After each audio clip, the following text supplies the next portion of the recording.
Halo, salam jumpa teman-teman, salam jumpa, salam sehat, dan salam satu tujuan teman-teman.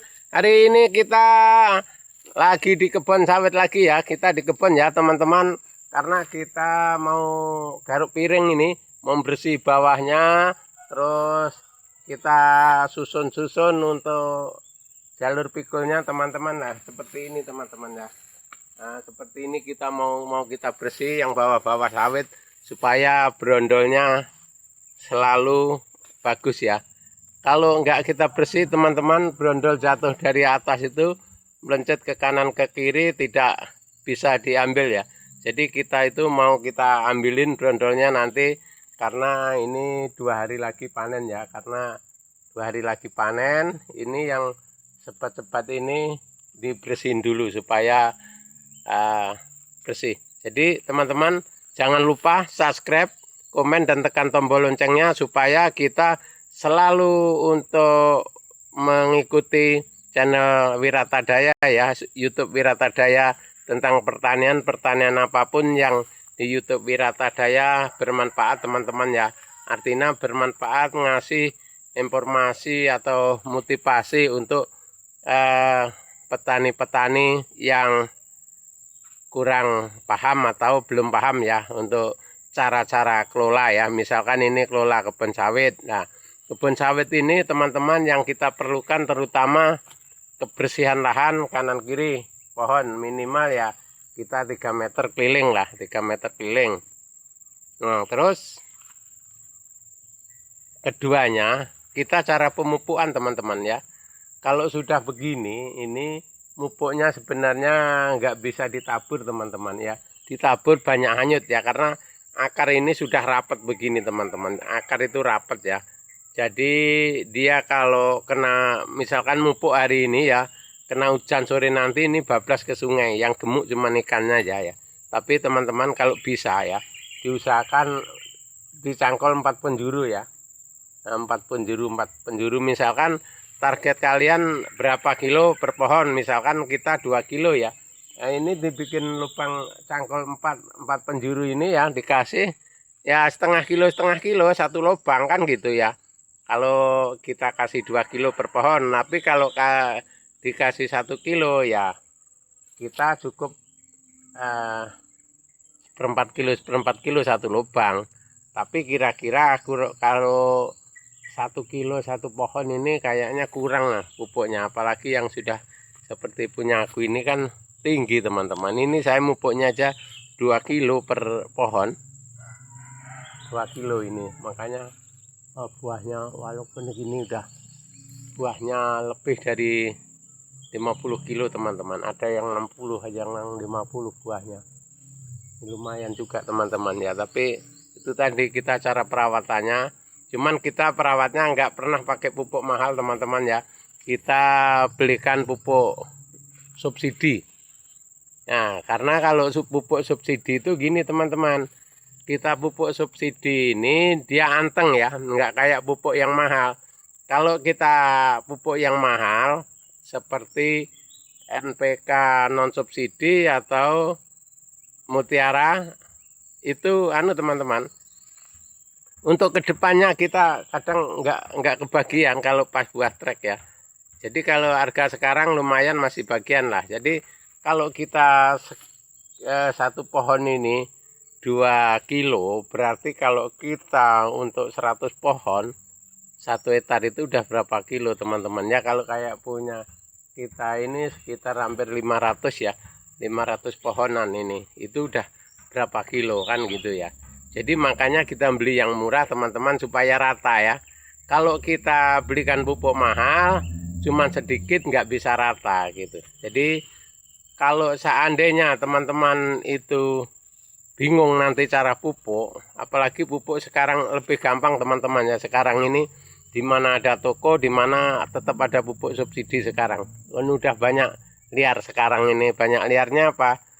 Dari distributor itu tidak kayak dulu harus pakai ini itu ya. Sekarang ini distributor toko-toko pertanian bisa nyalurkan ya, toko-toko pertanian yang harga sesuai sama kebutuhan petani, itu tidak ngecewakan juga teman-teman ya. Itu perlu diketahui teman-teman yang belum paham. Jangan sampai pupuk hanya mengandalkan pemerintah. Kita sudah ada pupuk subsidi yang di toko-toko. Kalau keperluan pupuk cari aja di toko ya. Jangan teman-teman hanya nunggu bantuan ya. Kalau nunggu bantuan kalau ada dalam setahun ini kayaknya sedikit betul bantuan. Jadi karena beda yang diomongkan Bapak Menteri ya. Sekian kuotanya ditambah itu buktinya nggak ada teman-teman. Itu jangan heran ya. Kadang-kadang contohnya kita kelompok tani kita 23 orang, yang dapat cuma 8 orang. Ini namanya kan bukan ini, namanya bikin kecewa antara kelompok ya, yang dapat sama yang nggak dapat ini teman-teman. Itu yang jadi kita jadi petani berkelompok itu males, itu begitu teman-teman, malesnya. Jadi kita itu kalau bisa mending tani mandiri teman-teman. Berapapun kemampuan kita ya itulah yang kita harapkan ya.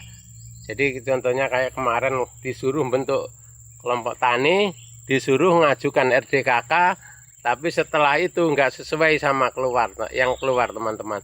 Jadi untuk saat ini kita mending pertanian yang kita simpel aja, pertanian mandiri, termasuk saya ini, walaupun kita sebagai kelompok tani, karena kita punya pertanian mandiri sendiri ya, yang tanpa melalui kelompok dan gapotan dan dinas ya, kita tani mandiri. Itu karena lebih gampang, lebih nggak rumit ya, kita pikiran tenang teman-teman ya. Nggak kita di kelompok tani ya, kelompok anggota yang nggak kebagian nunjuk ke kita, bagaimana Pak D kok nggak adil begini padahal dari pusatnya teman-teman. Terus kayak bibit jagung dan sebagainya yang biasanya dapat nggak dapat. Nah itu jadi kita bagus sekarang tani mandiri, nanam jagung, nanam pisang, sawit, itu aja sudah cukup teman-teman ya. Jadi apapun pekerjaan kita yang kita tekuni, insya Allah akan membuahkan hasil. Walaupun kita teman-teman yang belum punya sawit, nanam pisang dulu sementara, nggak apa-apa, sambil punya modal, cari modal supaya kita selalu bekerja untuk masa tua kita ya. Karena teman-teman kita masa tua ini teman-teman nggak ada yang ngasih pensiun teman-teman. Kalau nggak dari mumpung kita masih sehat ini, cari kesempatan untuk nabung ya, kan gitu ya teman-teman. Jangan teman-teman artinya hari ini hasilnya 100, yang dibelanjakan 150, itu jangan teman-teman. Itu ukurannya lebih ya teman-teman ya. Kalau bisa teman-teman yang ahli ekonomi, yang hasil kita cuma 100.000, yang digunakan kalau bisa hanya 60.000 ya. Yang 40 ini untuk masa perawatan diri kita sendiri, itu artinya uang kesehatan. Nah, makanya seperti kita halnya sawit ini teman-teman. Sawit ini kita habis panen jangan langsung dihabiskan dimakan dulu.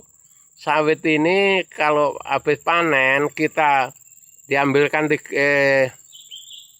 dibagi 3, yang satu bagian ini kita belikan pupuk, yang satu bagian biaya hidup, yang satu bagian untuk perawatan teman-teman. Itu selamanya kita panen begitu supaya kita hasilnya bagus teman-teman ya.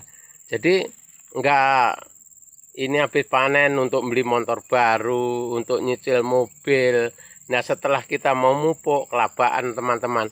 Mobilnya minta nyicil, motornya minta nyicil, sawitnya minta pupuk. Nah itu teman-teman ya, itu mau disimak baik-baik supaya kita yang punya kebun sawit 2 hektar atau 3 hektar itu enggak gagal untuk cara ngerawat kebun ya. Jadi kalau yang sudah 5 hektar ke atas itu udah tetap lebih teman-teman.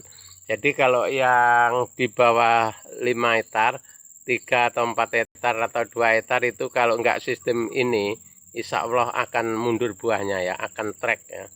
Karena yang bikin buah trek dan buahnya enggak mau banyak, enggak mau besar, diri kita sendiri teman-teman. Oke teman-teman, terima kasih. Mudah-mudahan ocehan-ocehan kita ini bisa bermanfaat untuk teman-teman sekalian, untuk khususnya pekebun sawit, kebun sawit ini, kebun sawit, kebun apapun kita harus waspada, harus hati-hati tentang perawatannya. Oke, terima kasih teman-teman.